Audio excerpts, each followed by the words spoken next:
Hi guys, welcome back to my channel. Today I'm going to be doing a worth the buy or not on the Lancome Paris Teint Idole Ultra 24-Hour Makeup. When you open it, it's in that very nice packaging. I feel like Lancome and Dior have similar packaging. Like if you kind of like think about it, it's kind of similar in packaging and like the whole like silver situation. Okay, so this foundation is in 430 BISC. Now, I went to the store very last minute. The lady who helped me tried a few colors. There wasn't really like a perfect match for me, but this is the closest thing, especially if I'm going to be tanning. It is a little bit darker than my complexion, but it should be able to work. So I was like, I'd rather go darker than lighter because she tried a very light shade and I was like, not trying that.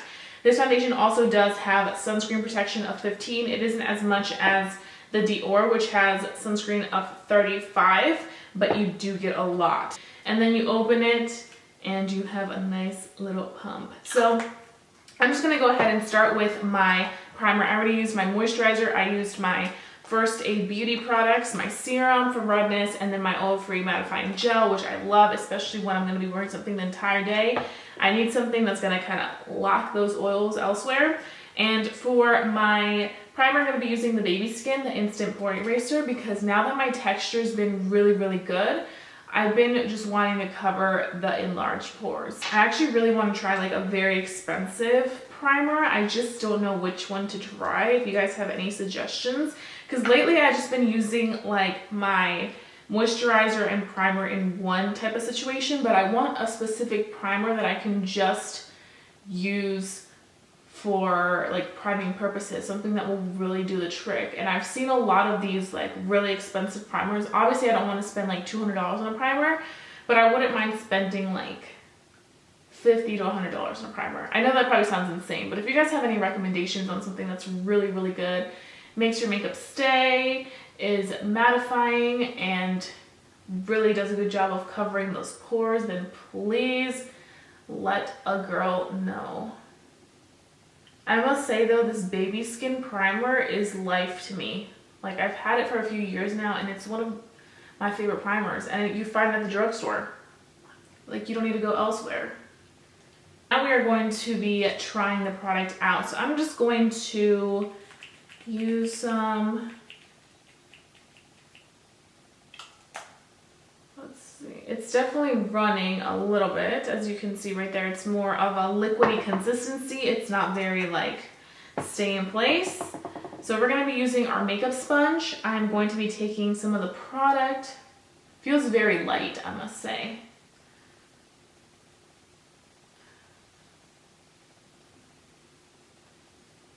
It is a darker product. I must say, it blended out very quickly, and even though I'm using the sponge, you can still see the product is very much on there, didn't absorb too much, and it looks fantastic. Like it looks very skin-like. I'm super impressed. Also, I feel like when the consistency is more on that watery side, it's going to blend better into the skin, as opposed to when it's a thicker consistency, it's going to look like there's something on top of the skin. And sometimes a lot of people don't like that. They like more of that like natural finish, something that looks like it's your skin, or something that looks just very radiant. So you can see the big difference. So this is completely covered. This is not covered at all. You can see my redness peeking through on this side. On this side, it looks so perfectly smooth. Like, it looks so nice. We'll have to see how it does the rest of the day though. I can't be jumping to conclusions this early in the morning. Okay, so now we're going to be doing this side with my F80 Sigma Kabuki brush, and we're gonna see if it makes any difference from using a sponge. So we're gonna do the same technique. I always like to dot it because it distributes it exactly where I want it to go. I know some people like to apply it straight to their face. Some people like to just apply like a glob somewhere. I like to really distribute it in the areas where I know I'm going to be needing that extra coverage. You can see how different it looks. So it's definitely a very buildable foundation. Here you can see I just went in dotting it in the areas that it need to be dotted. This side I did the same exact thing, but I think what happened was that this is obviously builded upon because I did use extra as we were going, as you guys saw. So you can see how you can use this foundation. If you're more of a natural wear person, then you can definitely just leave it to cover the imperfections you don't want it to. That's why I always suggest dotting it, because you can just dot in those areas where you really need that coverage and then disperse it out into the areas that are just fine. So you can see how the coverage looks different. This is more of a natural coverage. It looks phenomenal. Like, it looks really good. It covers what it needs to cover. Still looks very skin-like, almost tinted moisturizer-like, which some of you guys really, really like. And then this side, it would be more for like, I'm going out at night, I want a full coverage, a beat face. So you can see the huge difference that those two make. I would say right now it's giving me like a dewy, like radiant finish, which is weird because I didn't use anything that was like oily. Like, all my stuff that I used was in pretty good condition. So now I'm gonna go ahead and take my mirror and just bring it closer. It looks really nice, not clinging onto any of my skin. Wow. Not even my nose area. Usually my nose area, for some reason, it gets like very dry and it starts to cling on, but it looks fantastic. It looks so, so fresh, so beautiful. I also must say though, the only thing that I'm noticing is that in my areas where I have enlarged pores, you can still see my pores, even though I use the pore eraser by Maybelline, and this foundation claims to like fill in your pores and do a really good job with that. You can still see that. So I would say if you're looking for something that's really pore like minimizing, you're still gonna see your pores. So I'm gonna go ahead and just finish the rest of my eye makeup, face makeup, and then I'll be back in a little bit and give you guys my first thoughts, how this product wears with other makeup products, and then we can go ahead and get our day started and decide if this foundation is worth a buy or not. It's definitely looking to be more of a matte finish. I wouldn't say it's like matte, but it's definitely looking more on the matte side, which I really appreciate because you guys know the girl is very oily, and also it's a summer day, so it's probably gonna be like really nasty and humid, so I just really want everything to stay in place.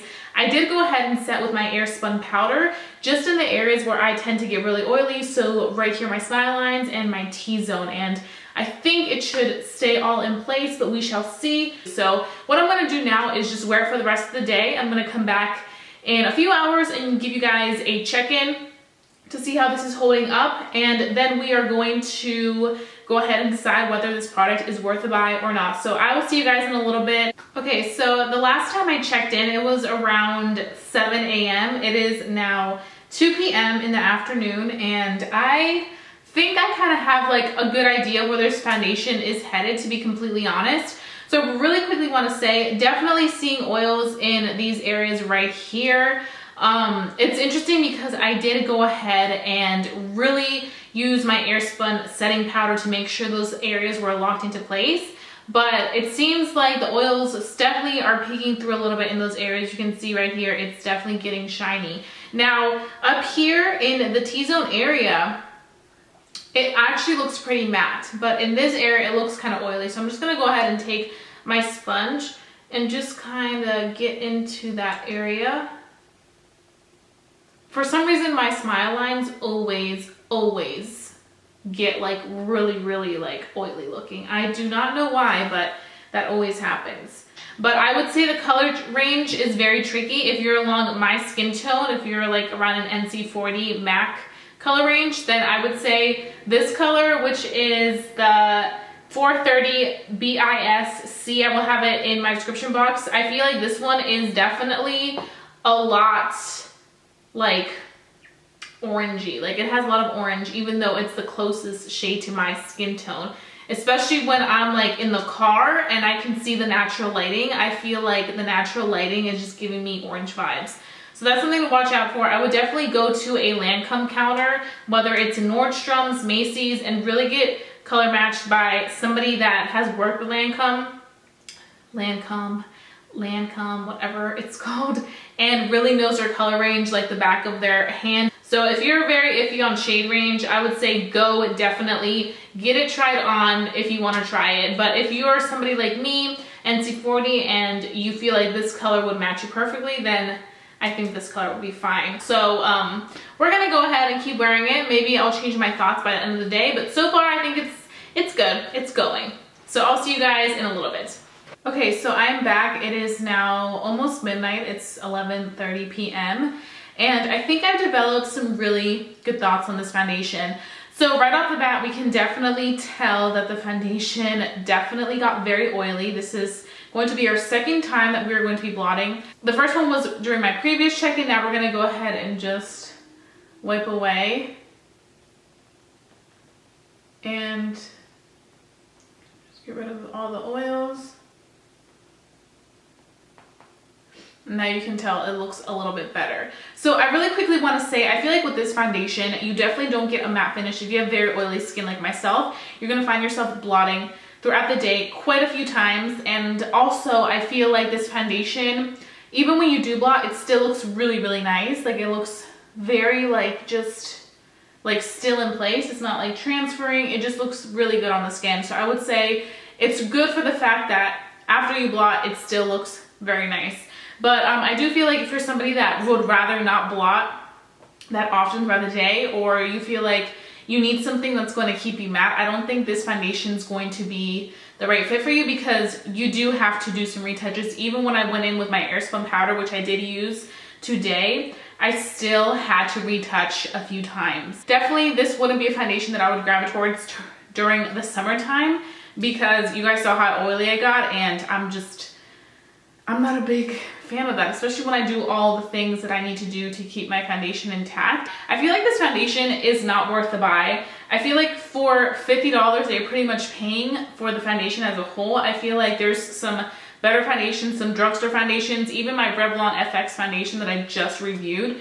That was amazing. I think that was better than this. And that has more sunscreen protection than this. It has 20, this one has 15. So I personally feel like you can find some drugstore products that are better than this foundation. Now, the main reason I did try this foundation was because so many people here on YouTube have raved about how amazing it is and how it just looks beautiful on the skin. And I must say, like, it looks nice once I, you know, take care of the oiliness, but still looks a little dewy, especially after wearing it after all these hours. So I would say this is more geared towards somebody that perhaps has dry, normal skin, because I feel like with those types of skin tones, the consistency is more liquidy, so it's not going to cling onto your skin. It's just going to give you a nice finish. If you're somebody that has dry skin and you really love a matte finish, you will love this. If you're somebody that has normal skin and doesn't really have issues of getting oily throughout the day, I think this will look beautiful on you. Very, very nice for the summertime. But for my combo to very oily skin girls, I feel like this is just a waste of time and money, because you are going to find yourself blotting throughout the entire day. Overall, I think it was definitely more like of a okay foundation. It wasn't amazing. It wasn't like horrible. It was just like okay. Like it had some good things, but it also had things that really like turned me off of it. So those are my thoughts on the Lancome foundation. If you guys have any thoughts on it, or if you really enjoy it or you don't like it, let me know why in the comment section down below. I'd love to know all your ideas. I will have the price where you can buy this and the color that I used of this foundation in my description box, so that you guys can go check that out.